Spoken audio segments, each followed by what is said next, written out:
someone say, if I had his money, I would do things my way. But little they know that it's so hard to find one rich man in 10 with a satisfied mind. Once I was waiting in fortune and fame, everything that I dreamed of to get a start in life's game. Then suddenly it happened. I lost every dime, but I'm richer by far with a satisfied mind. Money can't buy back your youth when you're old, or a friend when you're lonely, or a love that's grown cold. The wealthiest person is a pauper at times compared to the man with a satisfied mind. When my life is over and my days have run out, my friends and my loved ones I'll leave, there's no doubt. But one thing's for certain, when it comes my time, I'll leave this old world with a satisfied mind. Yes, one thing's for certain, when it comes my time, I'll leave this old world with a satisfied mind. All righty. Oh, Mr. Sweetman, where are you, my buddy? I'm not seeing an email. I'm sorry, you said we would connect like we did last night. Which one are you? Okay, all right, that's fine.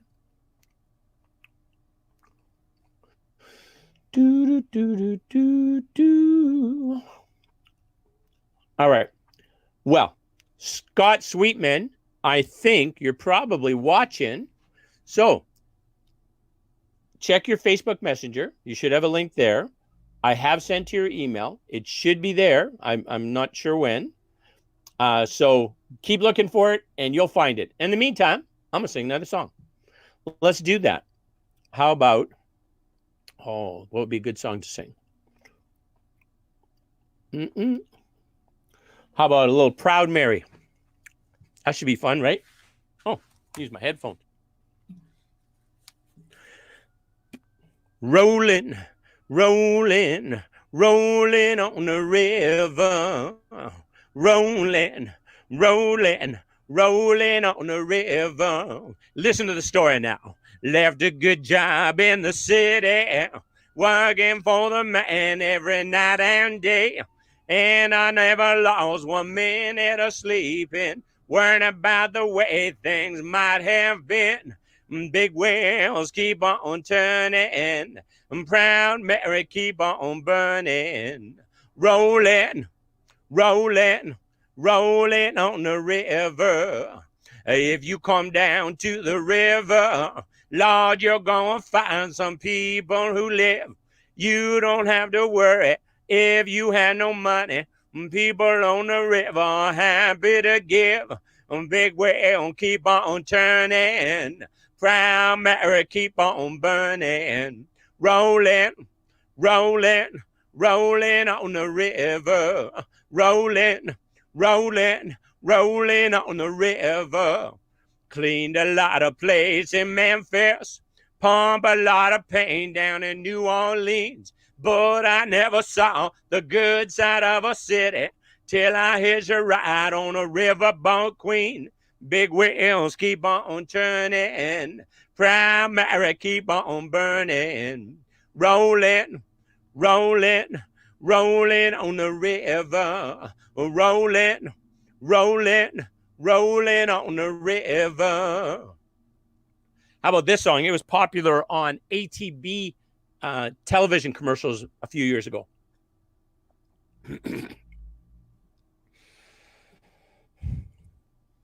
Do you hear the sound in the trembling ground, in the air The wait's so long, for the sole keepsake of an old heartache is a whisper, an echo, a song. I find my way back home by the birds and bones, by the westbound sun, to a place I'm known. The streets will remember, even if I don't. I'll find my way back home. Now a thorn finds place in a torn shoelace, as green entwines the night, and the hymnal freights resonate. Lead me on by sweet starlight. I find my way back home by the words and moans, by a promise made on a promise owed. As gravity pulls from a moonlit road, I find my way back home. I find my way back home. All right, let's go back and look for Mr. Sweetman. Is he on here? Hallelujah. Hi, Al. How are you? Scott Sweetman has joined us. Scott Sweetman is in the building. All right, good news, man. Oh, it's trying to notify my emergency contacts for some reason. Oh, I see. Can you see this? No. I can't shut it off. I don't know what's going on. I don't know. All right. It's been a night of technology, my friend. Exactly. But we're both here at the same time now. So that was the little musical interlude to 1,000 Ways. It's a new thing we just started tonight. And Scott A. Sweetman is my guest. Scott and I had an amazing talk about a month ago, right, Scott? It was life-changing. Exactly.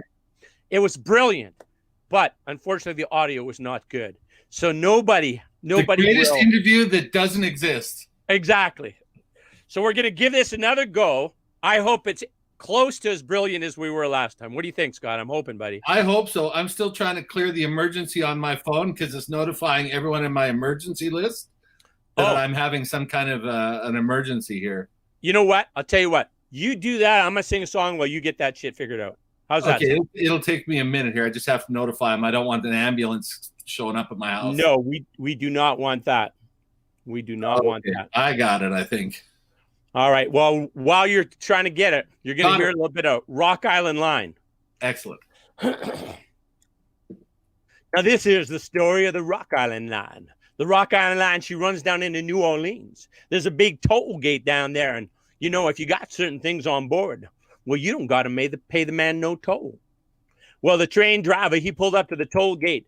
The man asked him what he had on board. He said, I got livestock, I got livestock. I got pigs, I got cows, I got sheep, I got mules, I got all livestock. Well, he said, you're all right, boy. You don't have to pay no toll. You just go right on through. So he went on through the toll gate. And as he went through, he started picking up a little bit of steam, picking up a little bit of speed. He got on through. He turned back and looked at the man. He said, I fooled you. I fooled you. I got pig iron. I got pig iron. I got on pig iron. Well, the Rock Island Line, she's a mighty good road. Rock Island Line, she's a road to ride. Rock Island Line is a mighty good road. If you're going to ride, I got to ride out. You finally get your ticket at the station for the Rock Island Line. Cloudy in the rest and looked like rain. Round the corner came a passenger train. Northbound train on a southbound track. We're all going to leave them, but we won't be back. Well, the Rock Island Line, she's a mighty good road. Rock Island Line is a road to ride. Rock Island Line is a mighty good road. If you're going to ride it, got to ride it like you finally get your ticket at the station for the Rock Island Line. Now, I may be right or may be wrong, but you're going to miss me when I'm gone.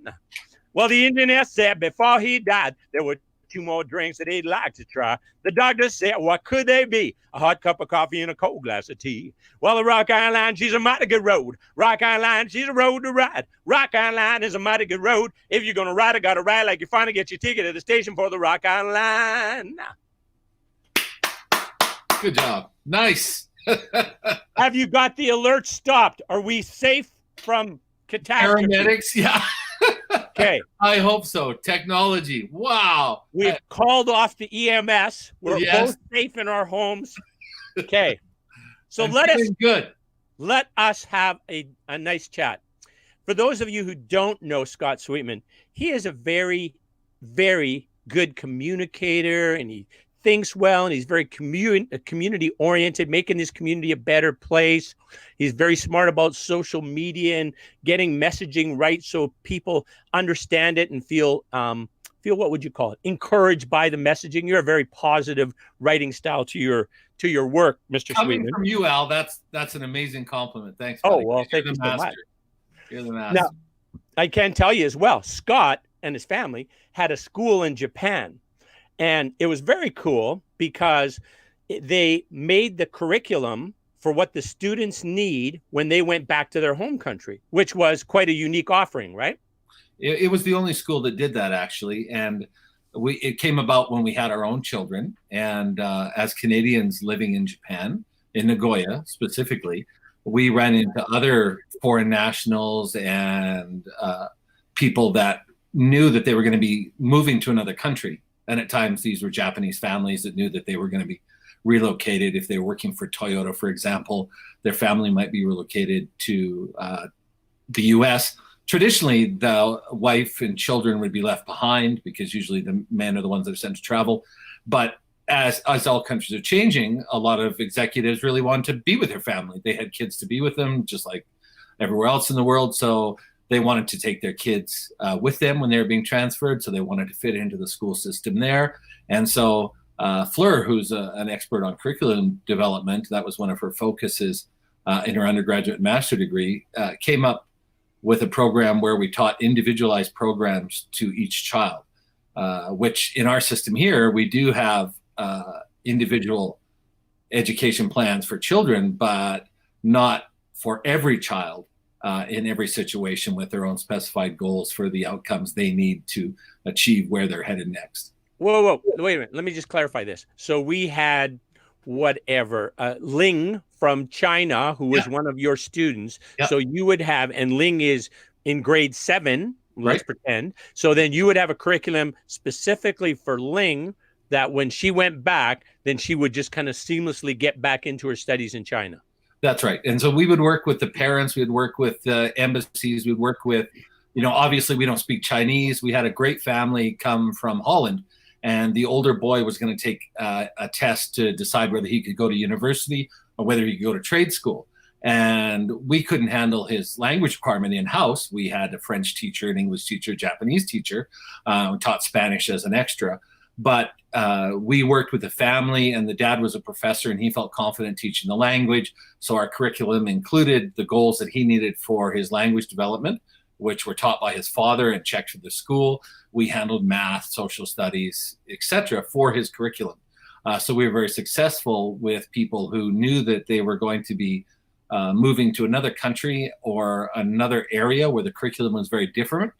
And so the children were prepared for that next transition because we saw a lot of families when you're moving with a family, and I think this ties in with what you're working on achieving now in your life and with this program, is children have a lot of stress, period. We always think that, children are so carefree, they don't have mortgages, they don't have all these things.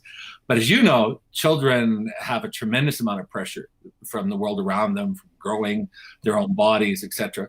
So we really felt that when children went to a new culture or new language and new norms, and even our own kids, which were born in Japan, and when they come back to Canada, everyone just assumes they were born here. But they went through stress of they didn't know things that other kids knew, things they took for granted in Japan didn't hold true here, et cetera, et cetera. So education was one area that we really felt that we could help in. And by getting those children ready for their new environment and their new school system and the challenges there. And it was really successful, and we were proud of it, definitely. Cool. And that took a lot of coordination to get something so specific, curriculum just for each child, kind of a thing. Yeah, that's quite interesting. Yeah. We had people from Russia, China, Korea, the US, Canada, Holland. I'm missing so many different countries, Africa, different countries in Africa, really all over the world. There wasn't anyone that we didn't have time, Central America, South America. Toyota employs people from all over or brings in consultants from all over the world. Nagoya is the head office of the founding area of Toyota Corporation. So we had a lot of foreign influence. And there were American schools there. One of the biggest school in Nagoya is an American school, and they taught specifically the American curriculum, which is great, no question there. But if you're a Canadian, you miss out on the Canadian components, geography, history, etc. So Sure. that's what the program was designed for. Yeah. Oh, very cool. Very cool. What an amazing experience, and what value you provided for those expats, right? That they could go know that their kids were in a great learning environment specific to what they need to learn and their kind of their cultural expectations, right? I mean, that's where the curriculum comes from, is what I get. The Department of Education says our citizens need to know this stuff, right? That's kind of how it works, right? Well, and it wasn't just for our families. It was for our community. Our family was in the same boat. We were a Canadian family. We love Japan. Absolutely. It's our second home. But, we knew that the girls would probably want to go to Canada or to England. Fleur's also a British citizen. We went to school in England, university there as well. So we knew that in the future, they probably wouldn't want to spend their whole lives in Japan. If they did, that was great. But we wanted to make sure they had the tools if they needed them to go someplace else or to re-enter Canadian society. And as it turned out, there was a big disaster, the big Fukushima meltdown, and we were forced to return much earlier than we planned. And it was good that they were prepared for that. No kidding. Yeah. When we were talking about like how hard it could be to be a child, the other side of that, parenting's not easy either. Like, parenting, I don't think anybody gets it perfect. I just don't think that it exists. No. But I think that it's a challenging task. And especially for our families right now in these COVID times, man, parenting gets a whole bunch more challenging, right? So we went through, and it's interesting you say that, just backing up a little, when we decided to have children, and of course, we started to prepare, started to read all the books, and then we found out we had twins. And that was about 3 seconds of horror and then a lifetime of utter joy that we had. Yeah. And the first book we read in multiples, it said, a crazy ratio of children are abused by their parents. And the occurrence of physical abuse by parents to multiples is exponentially higher. So really? People with twins, people with triplets, quadruplets, etc., the stress, as you said exactly, on the parents goes up. Oh, okay. According to multiples. And so that was something that we were, of course, no one sets out to, physically harm their children, but it was something that we were always very aware of, that because we were dealing with multiples or, people dealing with more than one child, often are under more stress than they might be if they only have one. That having been said, having an only child brings about a whole bunch of stress and things right now because children can't visit, right? Like if you have a child, how do you get them to, opportunities to socialize and to engage with other people and exposure to different ideas and stimulus that they might not have here? Yeah, it's a huge challenge, a huge deficit that we're operating under, where we can't have the connectivity that we would normally like to have, right? And even the level of connectivity we had before COVID was probably less than what human beings really thrive under. You know what I mean? Absolutely. Like, yeah, where that, I've talked about him a whole bunch, Dr. Bruce Perry, right? Yeah. But, he keeps talking about the relation richness that we and our children used to enjoy when we're hunter-gatherer type days, right? Mm-hmm. Where you'd have 40 people and let's say there's 5 little kids, but there's 10 that are 10 or 15 or 12, 10 or 12 or 15 years old, so they can assist. And then there's aunties and uncles and, brothers and, so just the 5 or 6 developmentally advanced people per each child, right? So the richness of that relationship and the richness of their engagement, way different than we had even before COVID, right? Now COVID makes that even worse, right? So that's his big thing, is that restoring some of that more and richer relationships would be very helpful for kids that have toxic trauma in their life, trauma beyond what they can bear, right? Which that varies by person, of course, but there is, anything will fail if it gets enough abuse on it, right? That's the reality. Anything or any person will fail if you keep heaping it on, right? So, well, and I think your example is important in realizing that cuts both ways, right? So, growing up, I grew up on a farm, up by Bentley, Alberta.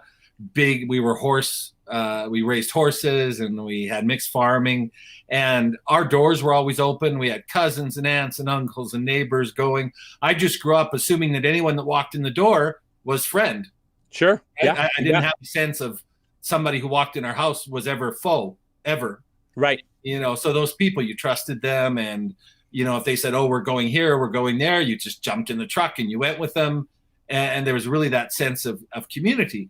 Unfortunately, when we moved to Japan and when we opened our schools and started to have to hire teachers, of course, we had to start doing background checks and making sure that you were you weren't exposing children to people that would put them at risk. And we found, unfortunately, a lot of people had come from other countries to Asia, not particularly Japan, but other countries, as sex offenders, to be honest. And that's why they had gone to these other countries. They were either fleeing authorities or the registration of sex offenders, or the enforcement of laws related to those things weren't as enforced. And so we really found that we wanted to have an open classroom, but we had to be really careful about who we let in. And we wanted to let the parents in because we wanted to exactly have that community you were talking about. And, parents are a great source of sharing cultural and family and the pride children get when their parents come in and help out in the classroom and share their stories. And all of those things are really important, but that's weighed on the fact that, what does an offender look like? What does an abuser look like? I go back to the book on multiples. It didn't say if this condition is met and if this condition is met and if this condition is met, you might, get mad and hate your children. It said you are more likely, whoever you are, right, multiples, to act out in anger at your children. Right. So, and just because of the special, just because of the doubling up of the normal care for a child kind of a thing, where they're both at the same age, just that extra stress, extra pressure kind of a thing, maybe extra financial pressure for that matter, right? Yeah. That's enough just to make it, maybe push somebody over the edge if they were couldn't handle what they were dealing with. So, and I think that's really, I've been thinking about that a lot with COVID. And how, parents are very much in today's society used to, quite honestly, not spending all day with their children past a certain point. Where, in other countries and in the school system, we were used to spending all day with our children, and that was just the way it was. In some countries, on the farm, I used to ride in the tractor from the time I was a baby. They put a sling behind the tractor seat and the window, and I grew still the sound of a tractor, and I'm go right to sleep. But and I worry about parents that are in that situation now. And I was looking up some stats before I came on tonight, and they were talking about developmental issues. They were talking about all the things, of course, that can complicate any child development. And then how, if you're isolated and you can't go to someone and talk to them about what you can do or how to cope with this even. And we saw that in people who came from countries where they have really strong family ties. And one of the things, for example, and I'm using this culture as an example because it's one that we shared in a lot and participated in ourselves. And families coming from India, they often had issues that at home, they had a whole crew of aunties and that would help them, what to feed them, what if there was a problem, they could go talk to the aunties and just let the stress out and work through it. But of course, when they, moved to a different society, a different culture, a different country, all of those ties were broken. Right. And they didn't know who to go to or who to trust or who to talk to or even who was interested in them. And so that's why I think, like you're doing, and I hope I'm not breaking confidences, but I think your activity in Big Brothers is really good in that you're providing opportunities for somebody to have an outside experience, a chance to experience someone else's life. And I think that's really important. And I know when I've done it, it's been beneficial for me as much as them. Hey, speaking of that, I have a plan with the young man that I'm working with. Let's hear it. He's very much like I was when I was his age. He loves to have a steering wheel and a gear shifter in his hand. Still today, you're like that. Still today, I'm like that. And he's just like that. If I can get him a job where he could be in the driver's seat of anything, he would be happy. Nice. So here's my plan. He turns 14 next March. Sweet. I want to go and find somebody. If you're a viewer and you know somebody that's got like an old truck that's sitting in the back, it's been there for 20 years, and you can part with it for very little money to me, then me and this young gentleman, we're going to work on it. We're going to fix it. When he turns 14 and get his learners, that's what he's going to practice with. And then when he gets 16, he's going to have a vehicle that he's worked on and that he knows how to drive well. It'll be great. I got my license on my 16th birthday, and I had a car registered on my 16th birthday. So It was like that. And that'd be awesome if we can replicate that experience. So if you know anybody's got an old truck kicking around, needs work, contact me. Call Alan. That's a great deal. Yeah. My first driving experience, I was about 6, and my dad told me to hang onto the wheel of the tractor, and he jumped onto the Stuker on the back. Oh, and yeah. I took about a quarter mile of fence out, and I wasn't allowed to drive again until I was about 14 and driving my own car. So, yeah, that was my first experience. I learned new words that day, too. I'm sure you did. My vocabulary increased. I'm not really sure that was a responsible parenting, saying to my 6-year-old, "Here, you run this powerful piece of equipment. Just hold on to this." Yeah, that's probably wasn't such probably a good not. But my mom was milking cows at the time. We had a dairy before we got into horses when I was really little. So she was milking cows and looking after the cows, and Dad was by himself looking after the fence. And that's what I mean about single parents, right? There was only me at that time. My brother hadn't been born yet, and there was no choice. What did they do with me? Right. Yeah. Yeah, exactly. So I just went wherever they went and did whatever they did. And there was probably all kinds of things that should have never been done. I remember having the back of my britches nailed to a roof joist when they were roofing because they didn't want me to fall off, and they didn't have anywhere to put me. So there's a picture of me somewhere with my pants nailed to this roof, and I'm sort of hanging there as a kid. And that was babysitting when I was young. So. Oh, wow, that's funny. Yeah. But your story about running the tractor and hitting the fence and everything, it kind of reminds me of, like, I drove vehicles. My first vehicle that I owned was when I was 12 years old. Nice. And then I would drive it. We had a little chunk of land. I would drive it in there. And every once in a while, I'd lose control and go into Bub's garden and rip up some vegetables. Then I'd be in big trouble, right? Oh. But it was a 56 Ford Crown Victoria. Oh, nice. Yeah, a pretty fancy car. And the seats in it were all they were all ripped up and everything, right? And I go and I look, and the seat covers match the pattern of the seats, and the seat covers were torn up. The seats were perfect. So I took these seat covers off. It's like brand new upholstery in this car. I was like, nice. Yeah.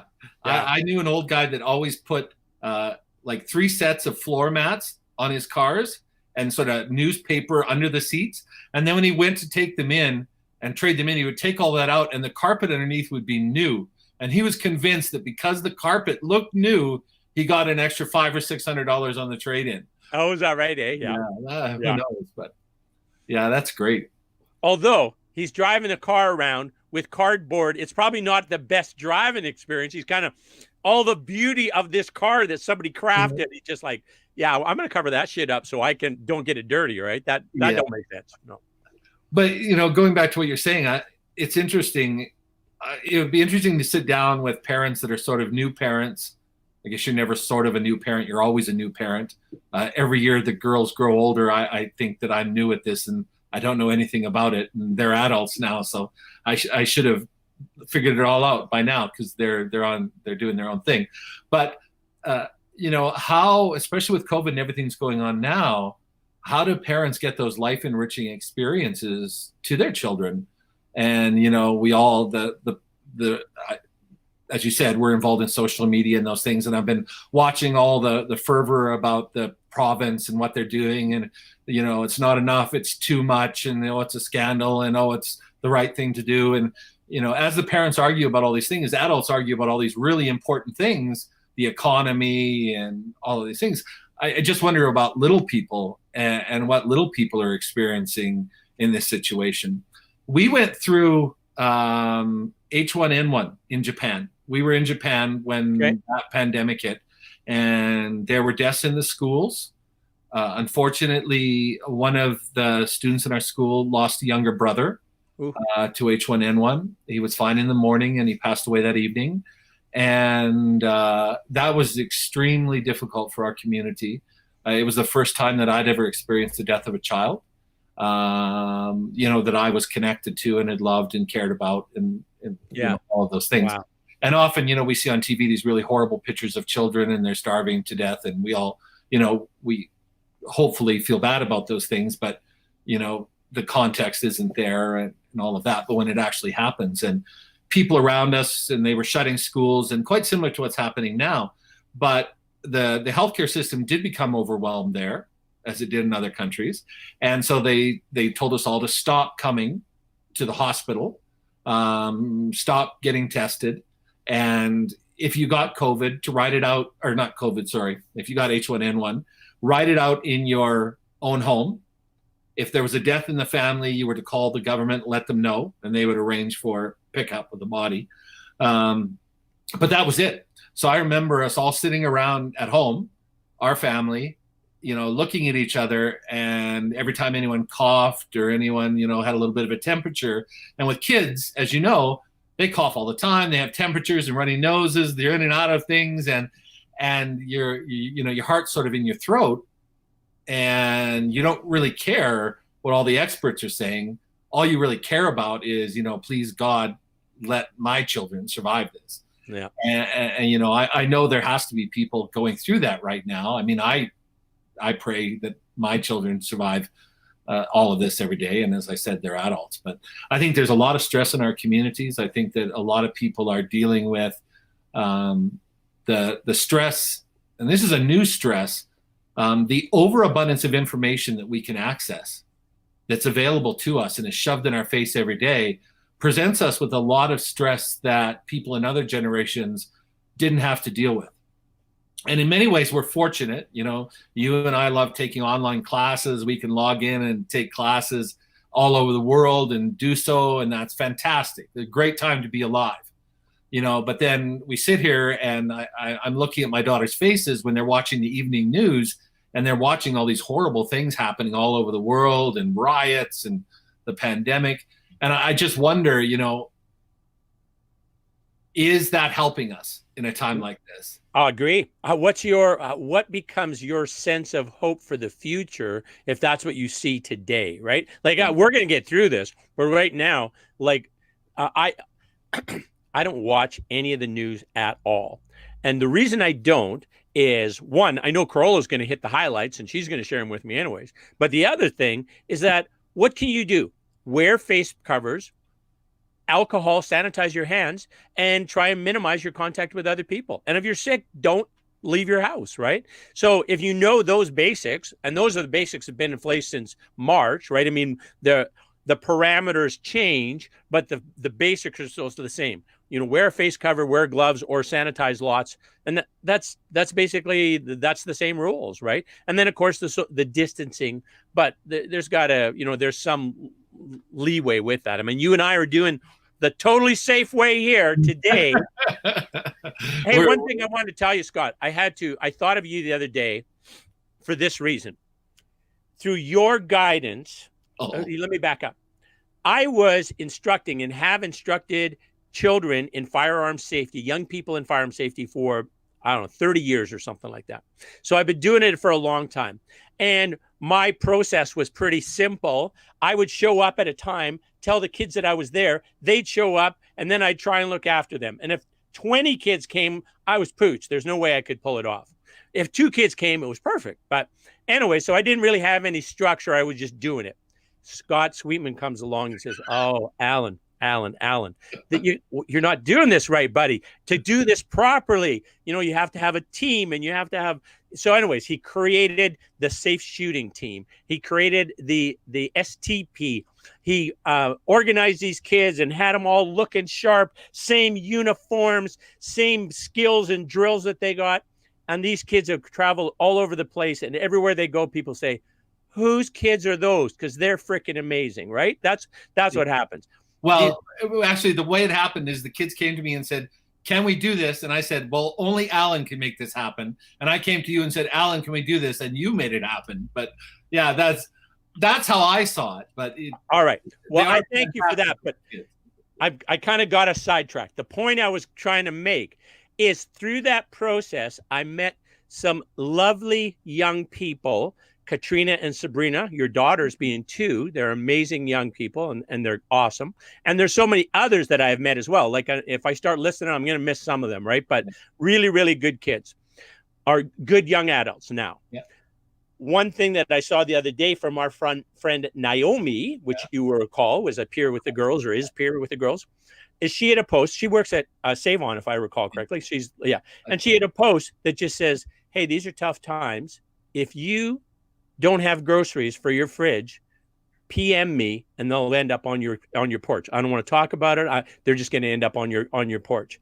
And I thought, wow, what an exceptional, what a beautiful person this young lady's become, right? Or is. She always probably is, but that you notice it now so much more, right? So I thought I would not have met these young people, these responsible, pleasant, polite, people that are willing to work and contribute to a community, these people, if not for Scott Sweetman. So I thank you for that, Scott. Naomi's a fantastic person, and she is. And her family really is. And a lot of that comes from her family values and the things they share. And, she grew up in a very loving and caring home, and she took that and ran with it, and that's fantastic. And I'm, as you said, there are so many wonderful kids that have come through the program, and maybe you should explain to people what we're talking about, because people that don't know us or don't know the program probably don't realize we're talking about some of the things that have been demonized on the media and in politics recently. But that group of youth are some of the finest adults that I know today. I agree. Are just starting out on their path, and I feel very confident in the future, knowing that they have leadership qualities and they're going to be in the forefront of our society, fighting for what's right and taking care of people like Naomi does and so many others do in the group. Yeah. And then your girls volunteer all the damn time, right? How many people do we know in our community of firearm users that volunteer so much, that are so responsible people? So what Scott's talking about is basically we provide firearm training for people, and it's the first part is about them being safe, then it's about them being fun, and then if they want to be competitive and use it for that purpose. So it's very, very, for us, it is very clear that a firearm is an excellent tool to teach responsibility. It's also an excellent tool to teach the connection between an action and a consequence. You do this is what happens. And with firearms, it happens in milliseconds, right? So that's a great starting off point to have a bigger conversation that this is like life, right? You take an action, it's going to have a consequence. Now that consequence in life might be next week or next month or 20 years from now, right? But it's going to happen. And with firearms, it just happens immediately. So the responsibility of doing this part right, your part right, to make the projectile go where you want it to go, pretty direct relationship. If it's not where you're going to go and the equipment's been checked, it's the operator who's the fault. The operator has to do their part for the equipment to do its part. Would you add something to that, Scott? Yeah, I think what you're saying about the consequences of your actions, I've been watching, and fortunately or unfortunately, I watch the news from multiple sources, both for work, and I'm the guy who informs my family like Carola does. They're out doing other things, so I collect it all and distill it down. And one of the things that people have been crying about in Ontario, I've heard a lot of this in Ontario, but it's true all the way across the board, is that they're pinpointing teenagers and young adults as the people that are really causing the spread of this. I mean, seniors in care homes are one area, but they're also looking at teenagers in that, 17 to 19-year-old. And what they're saying is they're basically saying that these youth, these young adults, don't recognize the consequences of their actions. That by having a party with their friends, yeah, they're not hurting anybody, but they are. And that's like you're talking about a firearm, is you have to consider the consequences that remain unseen to you. You may not see where that projectile goes or what it does, but once it's out of your sight, doesn't mean you're not responsible for it anymore. And that's something that's fundamental to what we teach. And that applies to almost everything in life. And a good example of that is, obviously there's a group of people in that age group that don't understand that, yeah, maybe they're not hurting anyone in their group, but that, there are consequences to those actions. And even, for those who don't accept that COVID is such a threat, the fact that they may get themselves into trouble with the law, they may get a criminal record, or they may get charges brought against them. I always tell the girls that they're free to do whatever they think is right, as long as they're willing to accept the consequences. And, we look at our rights and we look at our freedoms and we look at those things. And that's ultimately what it comes down to. But we have to consider, we were talking about Japan. They have a custom of wearing masks when they're sick that's been there for, decades. Anyone who travels on public transportation wears gloves, little white disposable gloves. You can buy them in any convenience store, just so when they, get out of the subway, they can take them off. When we first got there, we had pink eye and we had all sorts of things because we weren't wearing masks. We were riding public transport and touching our face. And really quickly, we learned to do those things. And so if you're sick and you don't wear a mask, they consider it very selfish. They don't consider the government's telling you to do it. They don't consider that your rights are being infringed on. They really see it as a social responsibility not to make other people sick. And, I asked about it when we first got there, and they looked at me like I was a little crazy, my students, and they're like, you want to make your mother sick? You want to make your sister sick? Well, of course I don't. Right. Then why don't you wear a mask when you're sick? Right. And so culturally, I think we're in a situation where we see a lot of that. But I also think that we've had a bit of a disconnect where we don't consider that. And I think the firearm community is one exception that we're trying to fight for, the understanding that we understand the consequences of our behavior. We have sports with firearms all the time, and somebody getting hurt is an absolute rarity. A fatality is something that is, when it happens anywhere in the world, we all hear about it because it's just something that never happens, right? It's always one of those bizarre, out of the blue things that just never happens. It's like getting hit by lightning, only less common. Yeah, so it's definitely, the shooting sports are the safest sport anywhere in the world, right? Yeah. That's the reality of it. So yeah, absolutely. And we find too, community, right? Like our girls, when they came back, of course we were new, they didn't know anyone. Fortunately, we went down to one of the free events at the LFGA shooting sports facility down at the range. That's where we met you. That's where we met Rick Blakely and some of the other people that are really formative of our community. And that's became, and it has become, for the youth that are in the SAFE program and the shotgun program and the bench rest program and, the pistol program, so many of the programs we run, that's a nice, safe community. That's people that have learned to respect, as you said, the consequences of our actions. We all get vetted by the RCMP. They're not that it's a perfect community, but it is a good community. And certainly here, it's an inclusive community, as you know, and probably very much so. A lot of people know. I was pretty much confined to a wheelchair when I came back. I'm not now, but I was then. And we looked all over for sports I could do with the girls, and there just wasn't anything. Even the pools at that time weren't set up to handle someone like myself or the medical situation I was in. So the shooting sports provide those opportunities. And unfortunately now, with the spread of COVID, we can't participate in the sports like we have in the past. But as you said, that this will end. This is not a forever thing. No. our, our culture, human society has been through this many, many, many times, and we always come out the other side. Now, hopefully, some of our practices will change and go forward, right? Like your experience in Japan, that's what, 20 years ago, 15 years ago, something like that. A while ago now, you bet. Yeah, and that was commonplace then. Well, if that would have been commonplace here, COVID wouldn't have got even much of a hold, probably. Yeah. You know what I mean? Yeah. There's and I don't know. I'm very much an individual, as you know, and I like doing things. You know, I'm proud of my independence and proud of the freedom that we enjoy here. But in Japan, there's a sense that the individual owes society. And by owing society, it's not that you're subservient to society. It's not that society controls you. It's not that you're sheep. It's that you choose to adhere to a common good for society for the benefit of all. And you count on the person beside you also making that choice and that decision and that commitment.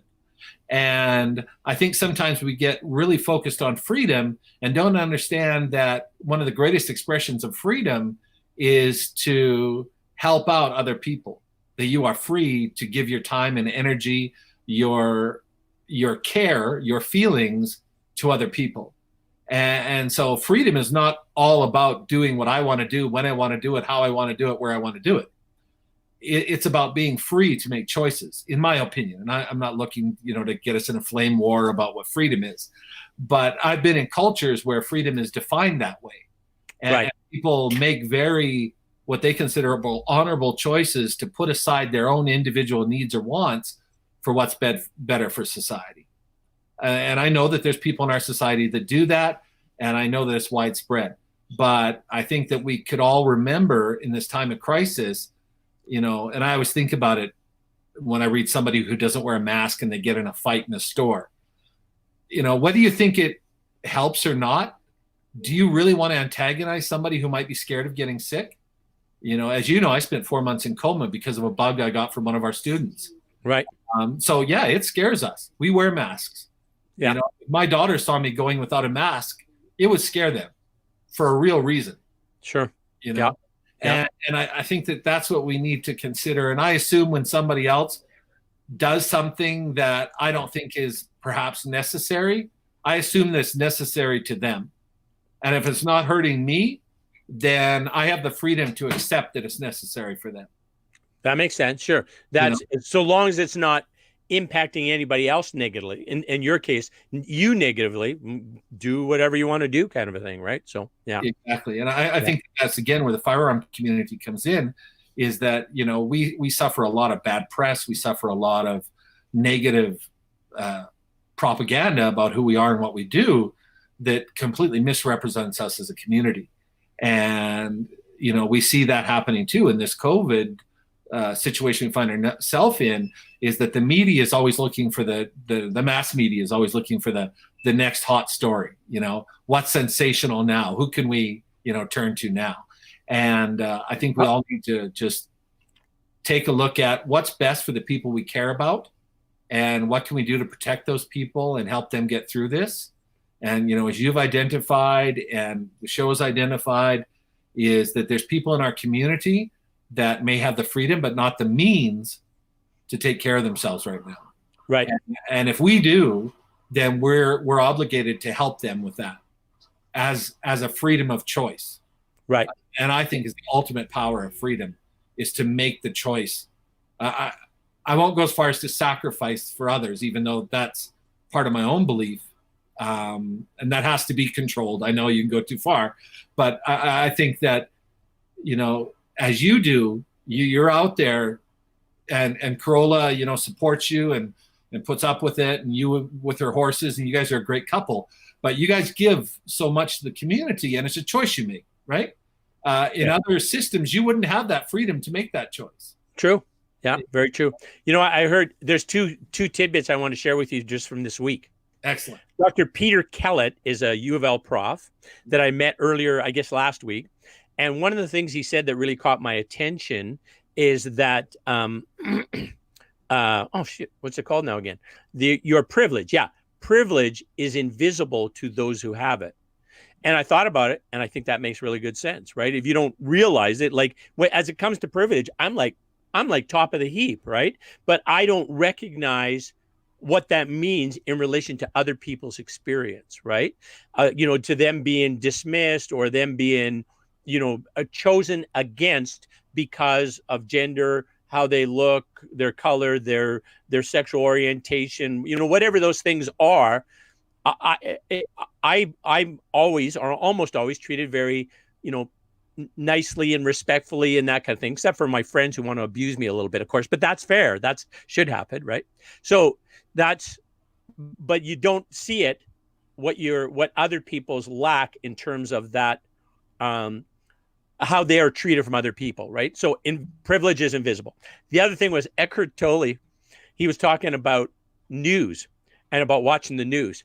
And he said, if you had somebody would you let this person into your living room who comes in and says, oh, it's so bad, somebody died over here, and then there's people that died over there, and these people over here are sick, and would you let this person in your house? No, you'd lock the door. You'd say, I don't want to hear from this guy, right, or gal. So anyways, it was quite funny because he's not, I don't think he's ever going to be a stand-up, but he's quite humorous sometimes, right?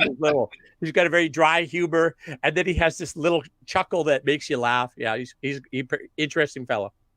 Very nice man, beautiful man. I think that's a good point about letting things into your home, and it's also a good point for discussion. What do you bring in your discussion? And I know in our houses we have discussions, and of course, as we talked about, the girls are 19 now, so they're adults, but when they were younger and you're talking about things, we were always, trying to encourage them to be part of the conversation, to understand what we did and the choices we made, and that their choices may be different, and that was okay. But, that we worked through those choices. And as adults, we were willing to take the consequences of those choices that we made. And if you look at the news, you look at politics or other things that are going on, there's so much blaming going on, and very seldom do you have people stand up and say, I played a part in this. And, True. That goes back to what you were saying about taking responsibility. I can't apologize for slavery. I've never owned a slave. I've never supported slavery, but I can understand the pain that part of our history causes people today. Sure. And that was your point. Yep. And I think that's what we need to focus on is, you and I didn't show up at anybody's teepee and take their kids away and try and beat the culture out of them, but we can certainly understand the damage that has done, right?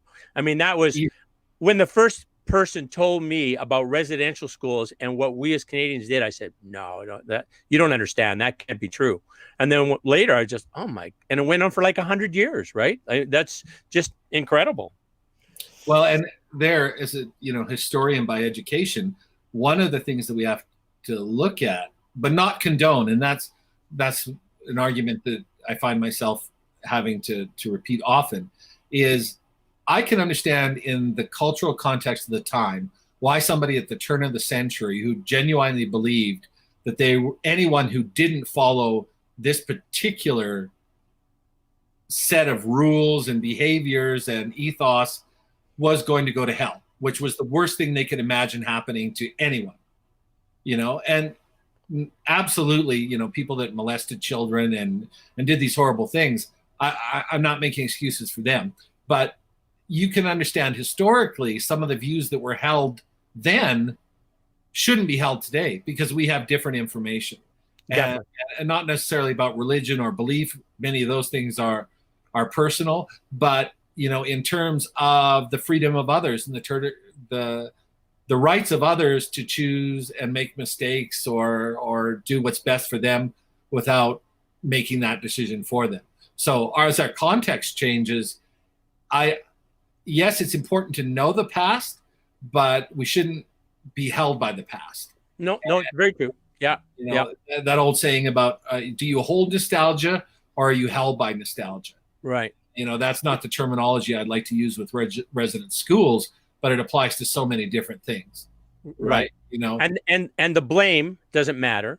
The No. solutions matter. Like, what do you move forward, right? This happened. It was a thing. It was a real thing, and it was bad, like, no question. But now you still have to move forward, right? And I think you'll agree with me.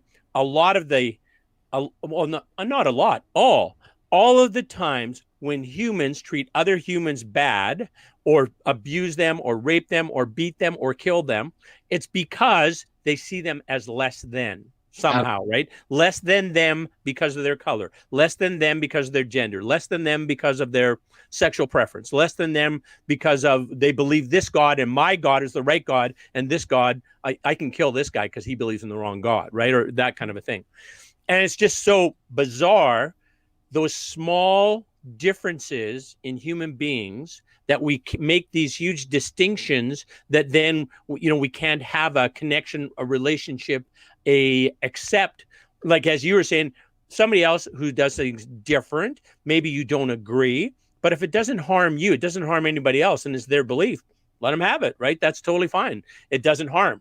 But when it's somebody's regarded as less, and that's allows that person to abuse another person because they see him as less, and that's, what do they do in wars, right? The enemy is always, they're the godless, terrible, they're gonna rape your children and demonize. exactly. Yeah, exactly. So it's bizarre that human beings, where we are, I think, generally made to be cooperative, caring, supportive, nurturing type people. I think that's what we are. But when we operate from fear, and then we regard somebody as less, and we're in a fear state, then that seems to lead to violence and all kinds of bad things happening then. Well, this is a personal story, and I might get in trouble when I don't always choose politically correct words, but the feeling there. I went to a conference. I was involved in cultural management, and I went to a conference out in Vancouver, and there's people from all over the world there. And I met a fellow from New Zealand, and there was a whole bunch of people who didn't know each other. And so we had worked on one of the projects together, and I said, "Oh, let's grab supper tonight. Do you have any plans?" And he's like, "Well, I had thought I would do something, but no, that sounds good. Let's grab supper." So we grabbed supper and had a nice time. And, next day came around, and, we had lunch together, and we were great things, and went out for supper that night. And, partway through the night, we were talking about all the things we learned that day, and all the things, differences in our culture, and Maoris, and, things that he was working with. And suddenly he said, "You do understand that I'm gay?" And I said, "Oh, I hadn't really thought about it." He knew that I was married. I bought gifts for my wife. And, I said, "I hadn't really thought about it." I said, "What did I make you feel like you had to tell me that? Like, what did I do that, made you feel like you had to share that with me? That I, Yeah. And he said, "No, you didn't do anything." He said, "It's just, I'm scared that if I don't tell people that I like, that when they find out, they're going to think that I was dishonest with them." I see. Sure. Okay. Got it. And then the conversation went on from there, and we talked about, the weight of carrying the fact that he felt that anyone he got close to, he had to discuss his sexuality with. And how, you're talking about privilege. I didn't even realize that as a heterosexual, that I had the privilege of not having to have that discussion. Right. You and I have never talked about our sexuality. Never. No. We've had to, and not that we couldn't, but, but. You go first, Scott. Yeah, this friend of mine, he's a great guy. And I felt, as you said, I can understand his pain, and carrying around that he felt that in our discussion, he had to say, not that there's anything wrong with it, and of course, no, it doesn't matter to me, but it was very painful for him. And I have no experience what it's like to be gay, or what growing up with that was like. But I could see the pain in his eyes when he told me this, and he felt that he had to interrupt our naturally growing friendship sort of warn me of this or alert me to it, or whatever alarm bell he felt that he had to fulfill. Right. And I think we can be sensitive that other people have stuff. And I think that's what we're talking about, that we don't understand. It's like when I see somebody with a mask or somebody without a mask, I don't really know what they're going through. And I don't really know what they've gone through. Right. So rather than judge them, I should be looking at, is there ways that I can help them, or is the best help to let them be them? And I think that's a bigger question for our society today, is how do we live without impinging our beliefs and our sense of right and wrong on others when they're not doing anything that really hurts us or other people. Right. And I think that COVID has brought all that out in our society. I agree. Now we have people that are sitting around judging each other. We have the government judging what's safe and what's unsafe. We have, and not just in big issues. And that comes back to the firearm issue. The firearms in our safe are perfectly safe. They have never harmed anyone and never will. Right. And firearm owners are statistically the safest Canadians you're going to meet. Yep. The RCMP run you and I through the system every day to make sure we haven't committed a crime and that we haven't done anything wrong.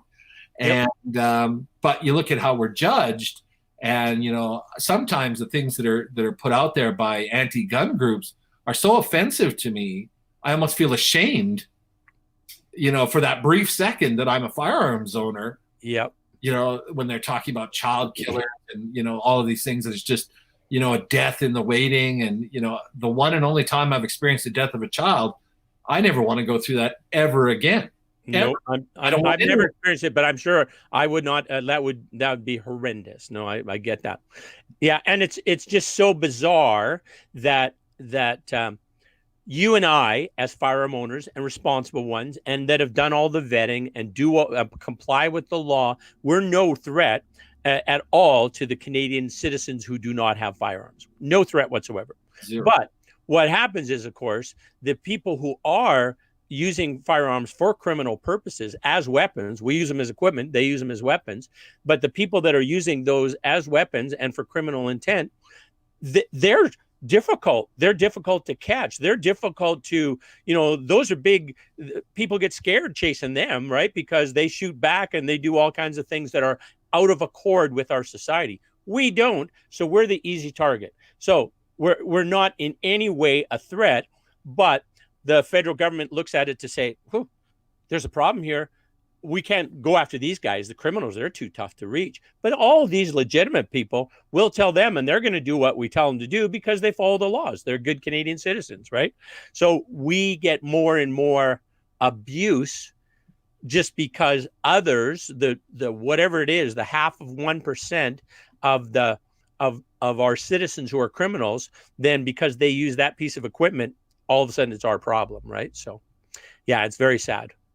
Yeah. Well, I think that can be expanded out to so many of the things we're facing right now.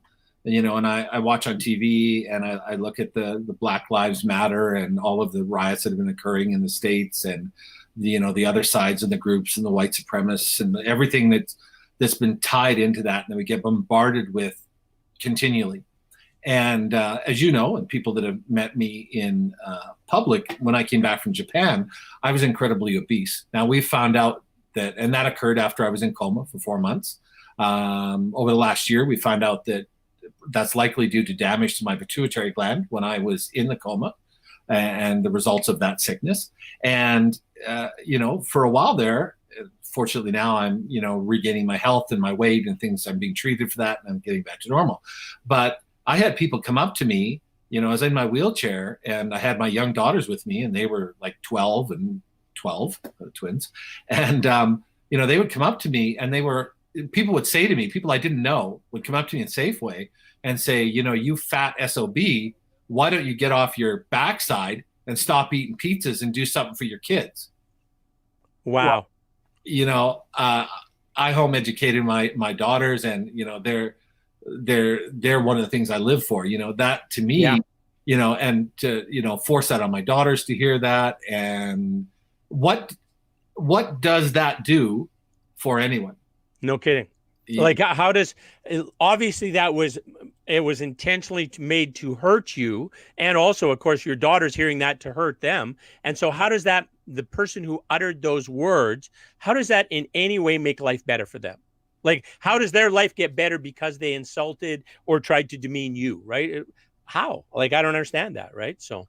Well, and I guess that's one of the things, you know, it happened more than once, and it happened a number of times. And I think that part of the girl's sensitivity is because not only did they go through me almost dying and the whole thing when I was younger, but seeing how people treated somebody that was different, or somebody that was visually different than they were. And, you know, when I see the riots and things going on TV, and I see where people from two different sides of an argument end with a hug and say, you know, okay, you know, we might be out here, we might be carrying guns, we might be yelling and screaming at each other, but at the end of the day, we're going to hug it out, we're going to walk away. I've listened to what you said, you've listened to what I said, even if we screamed it at each other. Hopefully some of it got through, and we're all good. You know, like I can see that those people have come to the point where they realize that we're all human and we're all people. And as you said, you can always find some reason that you think you're better than someone else in some way. You know, Abraham Lincoln was once asked on the trail, the campaign trail, because of course, you know, Abraham Lincoln was quite a tall man. Yes. And he was asked, how long should a man's legs be? Thinking that they would catch Mr. Lincoln in he had quite long legs.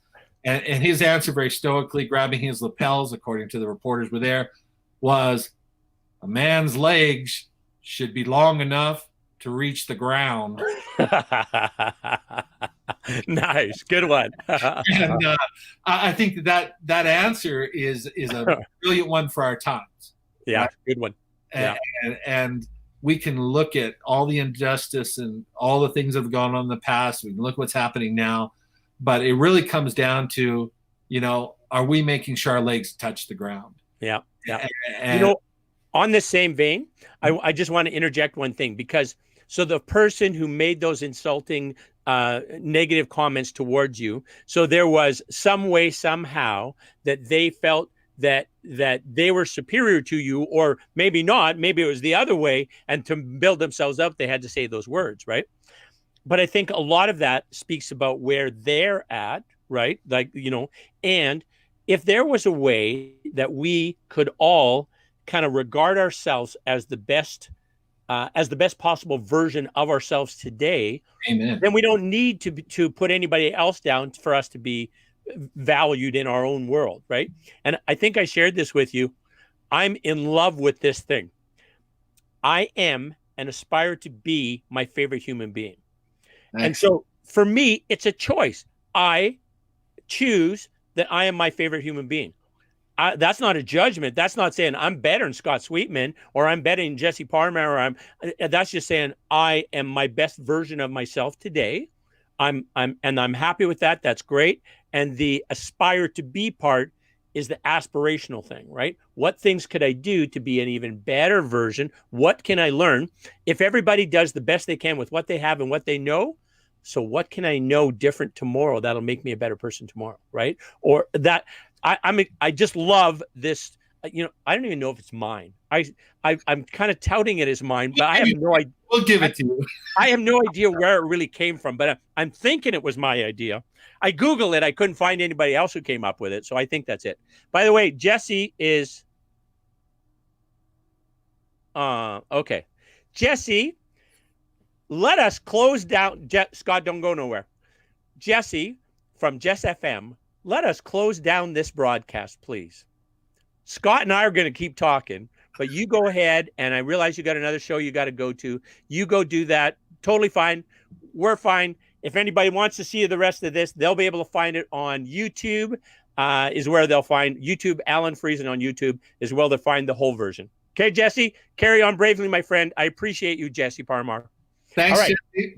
Yeah. You and me, buddy, are going to keep talking because why not? Exactly. But one other thing I got to tell you, that there's my little philosophical little thing. But one thing I got to tell you too. You know how George Roth likes CZ pistols, eh? Yeah, what? And what's my favorite pistol? The only thing I don't understand about George. Yeah, exactly. So George and I, when we do those courses together, we always have a nice little exchange, about a little trash talking about I like Glock, he likes CZ, that kind of a thing. So